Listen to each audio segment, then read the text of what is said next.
started its work in Luwero in 1992, and that was in response to the post-conflict situation. Luwero suffered civil war for a period of about 5 years, and that had devastating effects on girls, boys, the families and the community. And a lot of children were orphaned, many left in the care of their aged grandparents. And also around that time, the scourge of HIV/AIDS came in, and the situation for children wasn't ideal. There was a lot of their well-being was compromised, and so Plan came in as part of the efforts at post-conflict rehabilitation. So Plan's response then was relief, humanitarian in nature, and then eventually evolved into long-term community development program up until 2015 when Plan phased out this program from Luwero district. Having been in Luwero for 23 years, Plan basically had attained the milestones it had set for Luwero. Having worked with the communities, there was capacity of the duty bearers to continue working for and with children to uphold their well-being.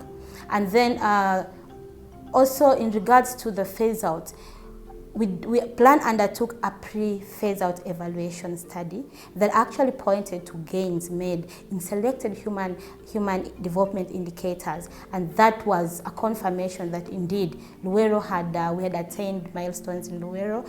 And also then around the same time there were areas that emerged requiring more support than Luwero. And so all this put together provided the rationale, the justification for Plan to disengage from Luwero.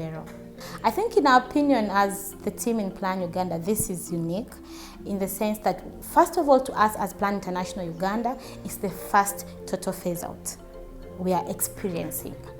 And then it certainly offers a lot of learning for us as Plan International Uganda and Plan fraternity as a whole. I think what makes this unique is the fact that it was conceived many years back in the span of a country strategic plan. Actually, it was defined then, and so it was systematically executed.